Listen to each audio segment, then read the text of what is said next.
Today we're going to dive into Warhammer's cheapest game.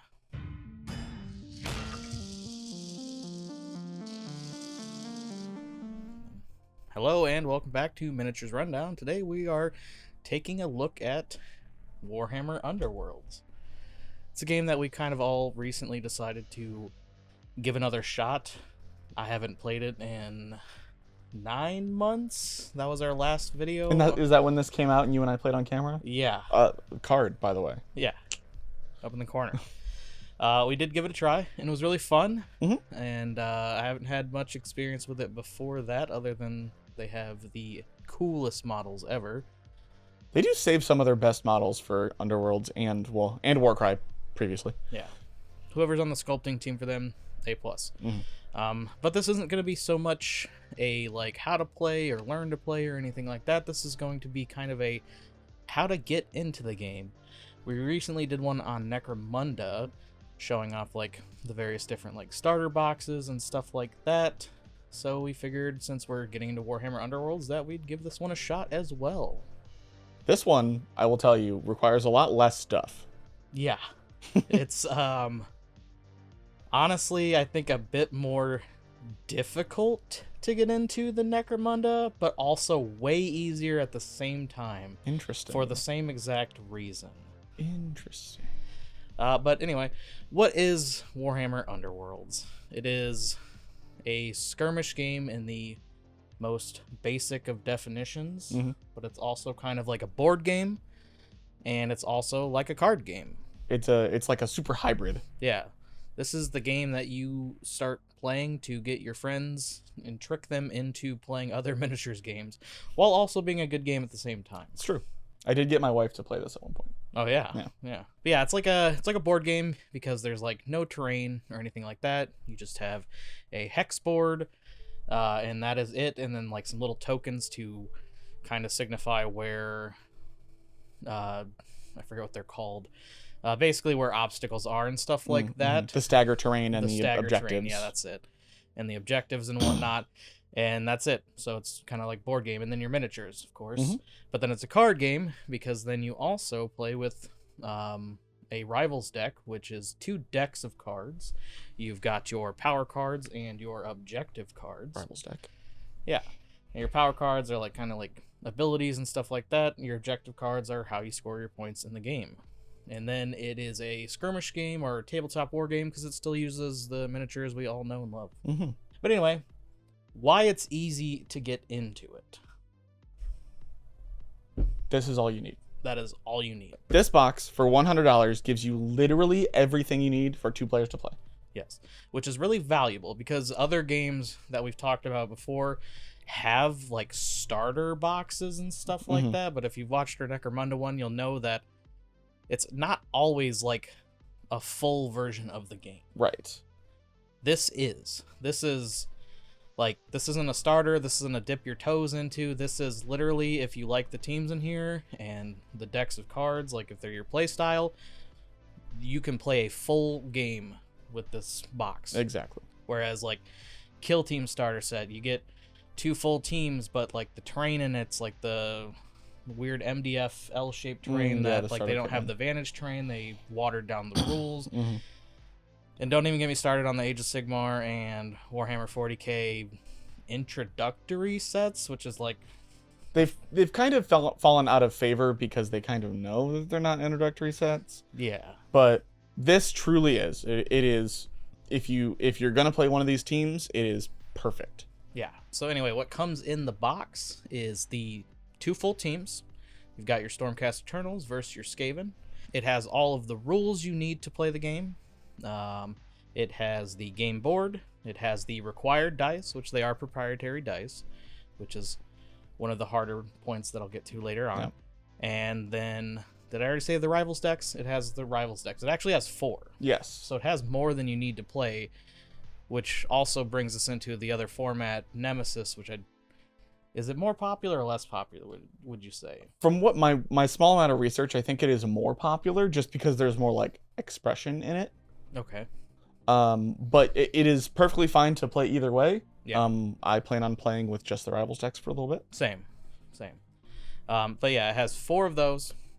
So you only need bare minimum 2. Mhm. And then, yeah, that's... It's actually really cool because each team has 4 different ways to play. Yeah. So it's a lot of combinations in just the one box. Yeah, and it comes with all the rules for the teams as well. Mhm. And the tokens. I don't know if I said the tokens. So, again, that is everything you need to play. Even if you weren't buying this box, that's the checklist for you. Yes. The team, the board, the dice, rivals deck, and I guess tokens, kind of. Tokens, kind of.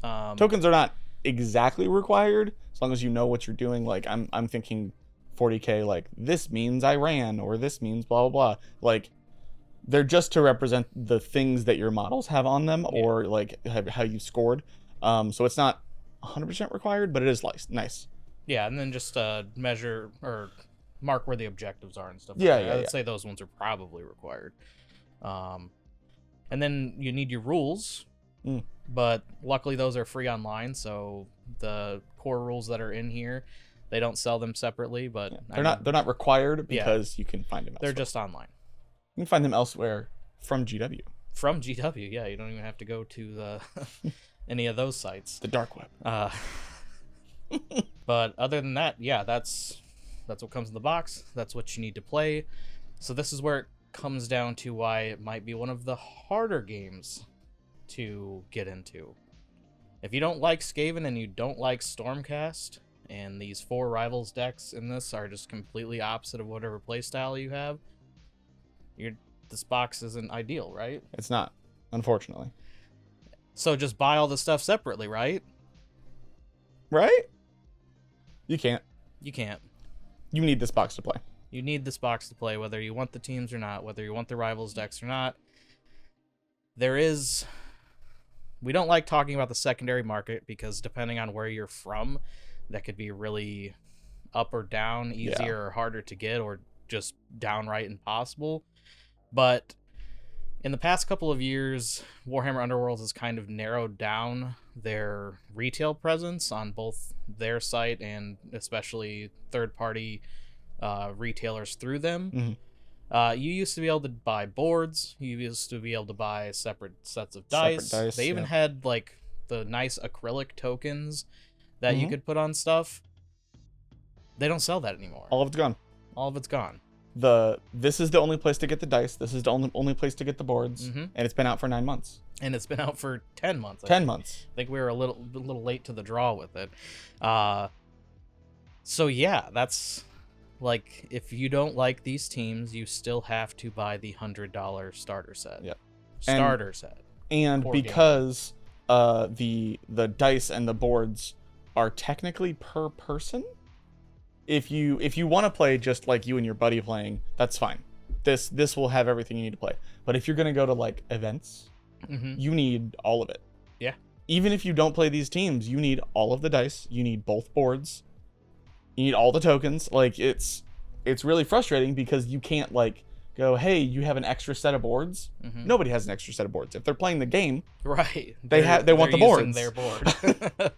But that being said, the second market can be very, again, fluctuating back and forth on ease or difficulty.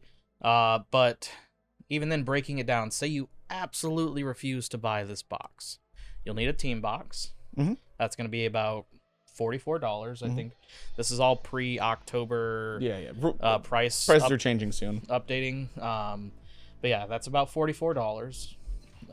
The rivals decks are $30 each, so we're already at $75 roughly. And then looking online, just from what I could see from some quick like Google and eBay searches and stuff like that, you could probably find like a set of these dice for, I think like the super plain ones that come in boxes like these were like anywhere from $8 to $15. Okay, so on the low end that's 8. We're talking high end 15. So we're talking about $90 now. Yeah. You still need a board. Still need the boards. Still need the tokens. And that's the thing. The board, I can't find it anywhere. Yeah, I bet. Because nobody's parting this box out because they need the board to play themselves. So here's the thing. This is the new edition of Underworlds. Yeah. The dice are still the same as the previous edition. That is true. The boards are not. The boards are not. They are very similar. Like, there's a couple hexes on the sides that are cut off, and then a couple in the corners that are removed from the old ones. So it's very doable. The only problem is there's new rules with, like, staggering and stuff like that really kind of are indicative to the balance of the game. The rules account for where those are, and on the old boards, some of them don't have stagger markers. Some of them, they're like only on one side of the board and stuff like that. So if you really, really, really need to use them to play, you probably could make it work. But again, at the same time, there's not a big market for those either. So print it out on some copy paper or something. I mean, I guess I was gonna say make your own, like, or make your own. Just like draw out the things you're supposed to have on some cardstock. Yeah, I think you could find like hex grid paper somewhere. I've seen somebody that was really cool. They 3D printed a board that was like cool, interchangeable, where they could like pull up the different tiles and stuff like that. But again, that's a pretty far step, and especially if you're buying it offline, that's probably going to cost you more than $10 difference that we have right now. Yep. So yeah, it doesn't feel good, but if you want to play the game, you got to buy the box. Yeah. Like, realistically. So that's why it's, in my opinion, both the easiest and kind of the hardest game to get into. Yep. Most of the time, you're probably just going to have to buy this box and then buy whatever team you want. And if you absolutely want to try one of those new Rivals decks, you're spending upwards of $175 to play this game. Yeah. Which is still... Oh, yeah, it's still cheaper than a lot of other games. Most of the other games. Like, I think the Necromunda 2-player boxes were around $170 for them. And again, that's a watered-down version of the game. Yeah, you're not going to have your House of Books. You're not going to have any terrain, really. You're going to have rules, light rules. The other thing I do want to mention is, in addition to the single warband boxes, there are also the Grand Alliance boxes, which are 4 warbands in one. Yeah, that's true. It's $100 for 4 warbands. It's a really good deal because that's only 25 instead of 44. But if you don't want all 4, you got to split it somehow, or, you know, find somebody who wants some, or just deal with taking the hit. I mean, even if you only want 3, that's still a discount. Yeah, that's still going to be cheaper, kind of. Again, going into that secondary market. Yep. In my personal experience, I wanted the Carriage and Overlords one in one of the recent boxes, and I got it for $20 on eBay. Nice. So half of what you'd pay for a new box, but again, the teams that are kind of more desirable, I think the Tzeentch one was like $45 or $50. Yeah, that's the one I want. Of course it is. It's the one I want, so I didn't buy that box either. Yeah, it's really kind of a shame. I wish that they would sell you an individual board and some dice and stuff like that, and put some more life into the game, because like, it's not like the game's going anywhere. We're about to get a new box. Yeah. And again, like, this is in the previous edition, all that was available. Yeah. They have the resources, they have the means, they just haven't done it. Yeah. I mean, I guess they maybe didn't sell well. I know our store here, we put some of the dice on clearance, but not that many. No, we only had a few sets. Yeah, and I don't know. I guess they're still updating the game. It's not going anywhere. It's not like Warcry, where it's been in limbo for over a year now, but they just released some rules updates, but nothing else. Like, they're still releasing stuff. Yeah, they're still releasing stuff. This one, like, we're getting a new box any day now, honestly. Yeah, we've been anticipating it for a couple months. That's, I guess, good, because it's going to give you a little bit more options, because that one's going to come with a board. But yeah, so it'll give you a little bit more options, like, for what core box you want to buy. But even then, if you don't like the Hashut and the Kurnoth, the centaur looking guys, you're still kind of in the same boat. Yeah, it's the same boat. Yeah, it's gonna come with the new board, which will have maybe different rules to it. I haven't looked into it that much. Usually they're just like different placement locations, at least from last edition. Yeah, and then just a different theme to it overall. So you'll have a little more options, but again, you're still probably buying a right around $100 box to start the game. So yeah, I really recommend it. I like both the teams though. If you absolutely hate both the teams, you might not like it as much, but it's still a great place to start.